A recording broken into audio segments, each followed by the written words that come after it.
데미언 셔젤 감독의 세 번째 영화 퍼스트맨이 18일에 드디어 개봉했습니다. 이미 위플래시와 라라랜드로 많은 관객들로부터 신뢰와 기대가 높아진 감독인데요. 이번 작품인 퍼스트맨은 전작들에 비해 조금은 무거운 영화가 아닐까 싶습니다. 그러나 큰 틀에서 봤을 때 라라랜드와 위플래시 모두 꿈과 열정을 다룬 영화라는 건 변함이 없습니다.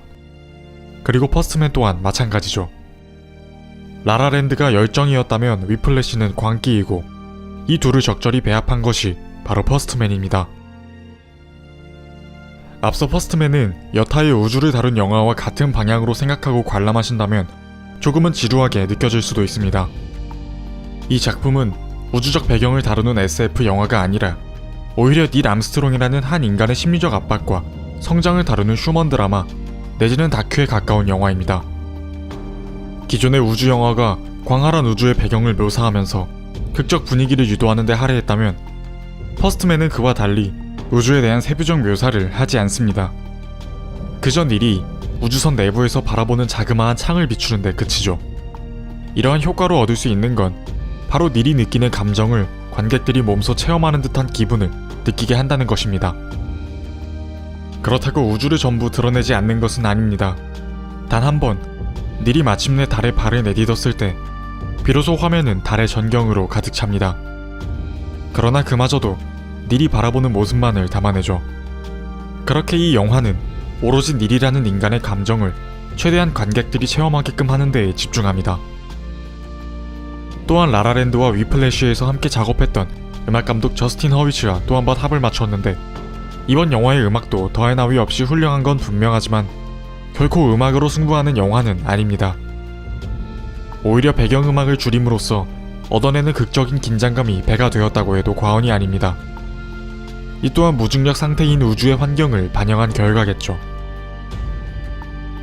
영화의 러닝타임은 141분으로 결코 짧은 편은 아닙니다.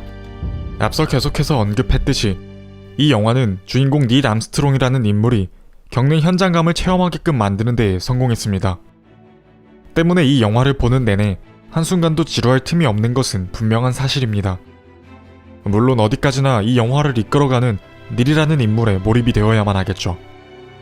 역사적인 논란이나 음모론 등은 잠시 접어두고 이 영화를 보는 순간만큼은 스크린 속 닐 암스트롱의 삶에 집중한다면 분명 141분이라는 시간은 어느샌가 증발하고 말 겁니다.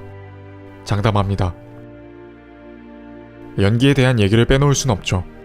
극중 닐 암스트롱은 앞서 몇 명의 동료를 잃고 어린 딸의 죽음마저 지켜봐야만 했습니다. 그들을 위해서라도 닐은 달에 오를 날을 고대하며 끈기와 미약한 광기를 내보이는데 라이언 고슬링이 아니었다면 과연 누가 이 감정을 연기해낼 수 있었을까 싶을 정도로 정말 감탄스러운 연기를 펼칩니다. 감정이 과하게 폭발하는 것도 아닌데 라이언 고슬링의 표정만으로도 전달되는 전율에 소름이 돋지 않을 수가 없었습니다. 과장 없이 이 영화를 보는 내내 소름이 얼마나 돋았는지 대다수의 관객분들도 동감하리라 생각됩니다. 끝으로 이 영화가 다루고자 하는 메시지에 대해 얘기해볼까 합니다. 인류가 끊임없이 실패와 좌절을 겪으면서도 달에 오르려 했듯이 닐 또한 그와 같은 맥락의 삶을 살아갑니다. 너무나 어린 딸을 잃고 누구에게도 그 슬픔을 내보이지 않던 그가 비로소 달에 도착한 후에야 딸의 유품을 거대한 크레이터 속으로 흘러보내며 마치 이제는 슬픔을 딛고 성장하는 듯한 모습을 보입니다. 영화나 현실에서나 달에 가는 계획을 달가워하지 않는 사람들이 존재합니다. 거액을 쏟아부어 달에 가면 무엇이 나아지냐고 항의하면서 말이죠. 영화 속에서 그에 대한 직접적이고 객관적인 답을 내놓진 않지만 적어도 이 영화를 통해 지금의 우리들에게 전하고자 했던 바는 그 거센 비난과 역경 속에서도 마침내 인류가 달에 오른 것처럼 인간의 성장의 가능성이 무궁무진한 존재라는 걸 말하고 싶었던 것은 아닐까요? 지금까지 무비트리였습니다.